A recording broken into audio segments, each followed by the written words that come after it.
Hello everyone, welcome back to Wisdom Crafts. आज हम class 12th के नेक्स्ट टॉपिक को डिस्कस करने जा रहे हैं।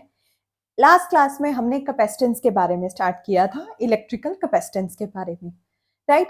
अब कैपेसिटेंस का एग्जैक्टली मतलब होता क्या है, मैं आपको फिर से एक बार ओवरव्यू दे देती हूँ कि हमारे पास कैपेसिटेंस का मतलब होता है कि अगर हम किसी भी कैपेसिटर है हमारे पास, हम उसमें देखना चाहते हैं कि उसमें कितनी एबिलिटी है कि वो कितना इलेक्ट्रिक चार्ज होल्ड कर सकता है, तो हम उसे कैपेसिटेंस का नाम दे रहे थे, राइट। और आपको मैंने एक बात और बताई थी, इसके यूनिट भी मैंने आपको बताए थे, दैट इज 1 फैरड। और ये 1 फैरड किसके नाम पर दिया गया है?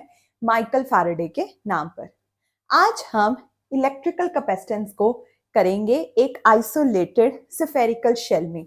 हम देखेंगे कि स्फेरिकल शेल जो आइसोलेटेड है, मतलब कोई डिस्टर्बेंस नहीं है वहां पर जो कैपेसिटेंस है वो कैसी आती है और उसकी वैल्यू कैसी आती है, ठीक है। उसके लिए ना हम एक स्फेरिकल शेल को कंसिडर करेंगे, ओके। अब वो स्फेरिकल शेल, अब आप बोलेंगे कि स्फेरिकल शेल ऐसा कैसे स्फेरिकल शेल है, तो नॉर्मल स्फेरिकल शेल होगा हमारे पास, ठीक है। ऐसा कुछ अलग नहीं होगा, मैं आपको बता देती हूँ।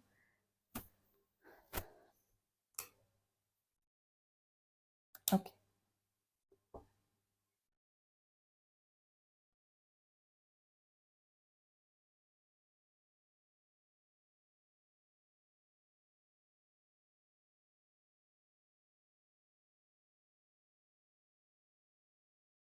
एक स्फेरिकल शेल बनाएंगे।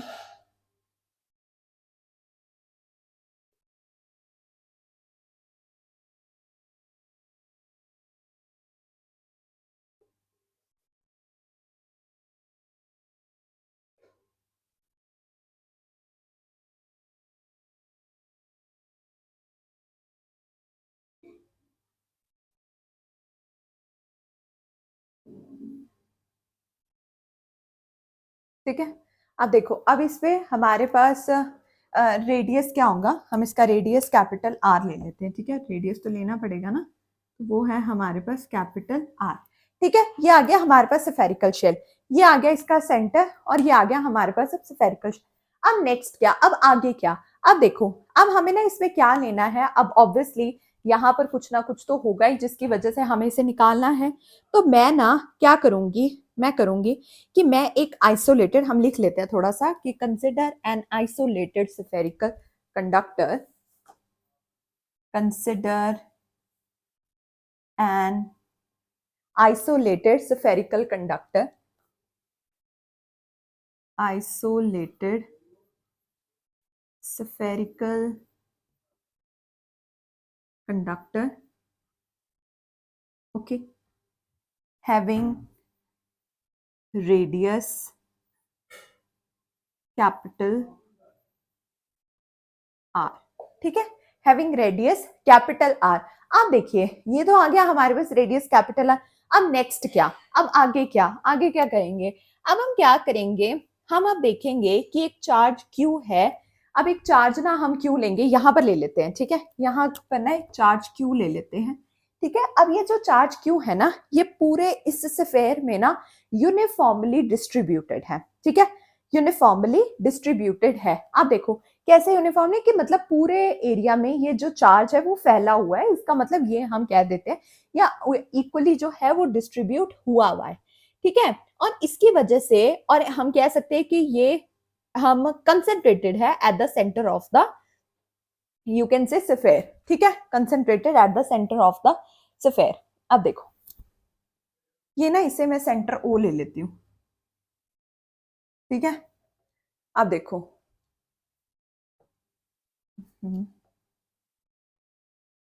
Charge Q is uniformly distributed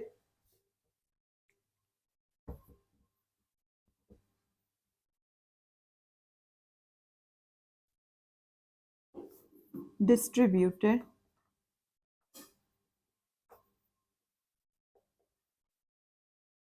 along the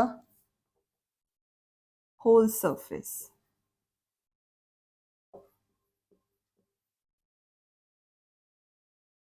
okay, along the whole surface।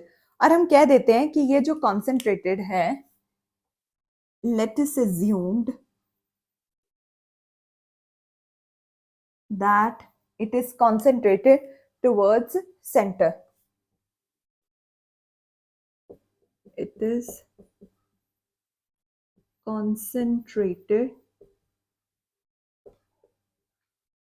towards center. Okay ये हमने क्या किया कि ये लेट अस अज्यूम कि ये कॉन्सेंट्रेटेड है सेंटर में, ठीक है। अब इसके लिए ना अब हमने ये चार्ज भी ले लिया। अब जब हमने चार्ज ही ले लिया है तो इट मीन्स हमें कुछ तो लिखना पड़ेगा। तो अब ना हम यहाँ पर पोटेंशियल की वैल्यू लिखेंगे, ठीक है। अब हम क्या लिखेंगे, यहाँ पर पोटेंशियल की वैल्यू लिखेंगे। बट वो पोटेंशियल की वैल्यू क्या होगी, अब कहाँ होगी वो भी हमें देखना है, ठीक है। कहाँ होगी मतलब कि इस स्फेरिकल शेल में ना कहीं पर भी हो सकती है, ठीक है। So the value of electrical potential, the value of electric potential at any point of the shell, ठीक है। At any point of the shell. अब हमें पता है कि हमारे पास जो इलेक्ट्रिक पोटेंशियल की वैल्यू होती है वो क्या होती है, 1/4 pi epsilon naught q over r, ठीक है। तो वही हम लिख देंगे, सिंपल नॉर्मल, कुछ नहीं करना है। Is v is equals to 1/4 pi epsilon naught q over r. Q is the charge और आर इज द रेडियस, ठीक है जी। अब देखो, अब हमें ना कुछ वैल्यूज इसमें से पता है। हमें पता है कि कैपेसिटेंस हमारे पास क्या होता है, Q इज इक्वल। अब हमें चाहिए क्या, ये तो आप बोलोगे कि मैम आपने तो ये वैल्यू निकाल दी V की, बट हमें चाहिए क्या है, हमें तो कैपेसिटेंस चाहिए। हाँ, तो कैपेसिटेंस की वैल्यू हम निकाल लेंगे, ठीक है। कैपेसिटेंस की वैल्यू निकाल, कैपेसिटेंस ऑफ एन isolated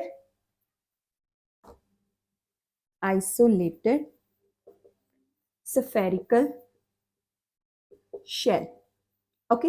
हमें पता है कि कैपेसिटेंस की वैल्यू क्या होती है, C is equal to q over v, right. C is equal to q over v, ठीक है। Q तो हमारे पास चार्ज है, V की वैल्यू हमने अभी कैलकुलेट की है, तो हम यहाँ पे पुट कर देते हैं V की वैल्यू। तो हमारे पास क्या आ जाएगी, C is equal to Q as it is 1/4 pi epsilon naught Q over R. Q over R आ गया ये। अब देखो, अब यहाँ पर हमारे पास Q से Q तो कट हो जाएगा, तो हमारे पास बचा क्या, बचा क्या हमारे पास, क्या आ गया हमारे पास, C is equal to 4 pi epsilon naught r. ये आ गई हमारे पास यहाँ पर कैपेसिटेंस की वैल्यू, ठीक है। कैपेसिटेंस की वैल्यू, राइट। ये आ गई हमारे पास यहाँ पर कैपेसिटेंस की वैल्यू, अगर आप देख सकते हो, ठीक है। ये आ गया हमारे पास कैपेसिटेंस की वैल्यू। अब देखो, अगर ना अब मैं कुछ चीजें आगे लेट कर लूं, अब आप देख सकते हो कि मेरे पास जो कैपेसिटेंस है ना वो डायरेक्टली प्रोपोर्शनल है रेडियस के, राइट, एम आई राइट, ठीक है। तो आप क्या लिख सकते हो कि capacitance is directly proportional to radius. Capacitance is directly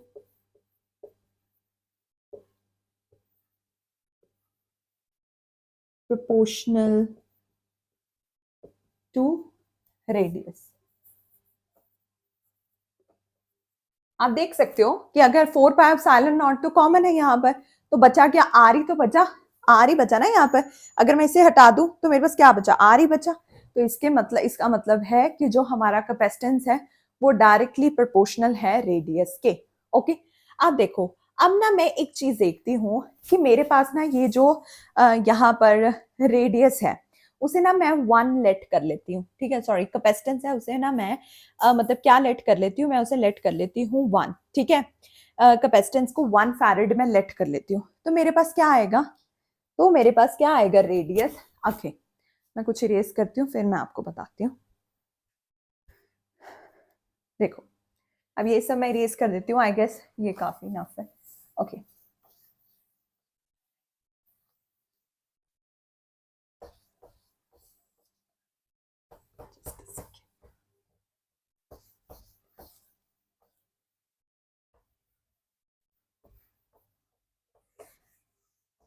ये शेल की डायग्राम को मैं ऐसे ही रहने देती हूँ, ठीक है।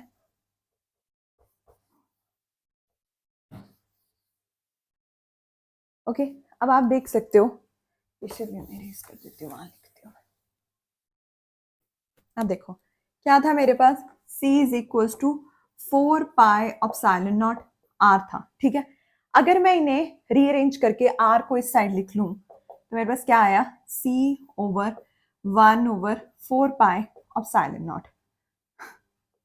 ओके, आ गया। अगर अब मैं कैपेसिटेंस को ना, इफ कैपेसिटेंस इज 1 फैराड, अगर मैं कैपेसिटेंस को 1 फैराड ले लेती हूँ तो मेरे पास वैल्यू क्या आ जाएगी, आर को मैं एज इट इज ही छोड़ दूंगी, तो मेरे पास क्या आ जाएगी, वैल्यू 1/4 पाई एप्सिलॉन नॉट। देखो अब आपको पता है ना कि हमारे पास जो एप्सिलॉन नॉट की वैल्यू क्या होती है, 9 to 10 to power 9, right, 9 into 10 to power 9, ये मेरे पास 1 फैराड है, ठीक है। तो मेरे पास रेडियस क्या आ गया, रेडियस किसके इक्वल आ गया, रेडियस आ गया मेरे पास 9 times 10 to power 9, okay, microfarad, और आप लिख सकते हो, हम किलोमीटर भी लिख सकते हैं, ठीक है।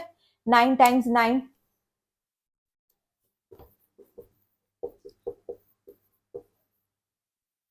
ओके, ये आ गया हमारे पास रेडियस की वैल्यू। आई होप ये आपको यहां तक समझ में आया। ओके, अब और कुछ चीजें हैं जो मैं आपको और बताना चाहती हूँ, दैट इज वो चीजें हैं कि 1 फैराड जो है ना वो हमारे पास काफी लार्जेस्ट यूनिट है, ठीक है, वो काफी हमारे पास लार्ज यूनिट है farad, okay. We use it like rarely, we don't like in our daily life, we don't use it like very conveniently or very commonly, okay, so this is a very rare unit, so we cannot use it daily or at every, you can say, time, okay. So the farad is like very largest unit, okay. It's not possible to have a, you can say, and one more thing is there, that it is not possible to have a single isolated conductor of a very large capacitance, okay, it cannot be possible, okay. I hope ये topic आपको अच्छे से समझ में आया हो, right. अब next class में ना हम पैरेलल प्लेट्स कैपेसिटर को स्टार्ट करेंगे, जिसमें हम सीरीज और पैरेलल में दोनों का करेंगे, ठीक है। By the time don't forget to hit the subscribe button and stay tuned, और प्लीज पिछली वीडियोस को भी देखिए और उन्हें लाइक कीजिए, कमेंट कीजिए अगर आपको कोई भी डाउट है। Thank you for your time, stay tuned.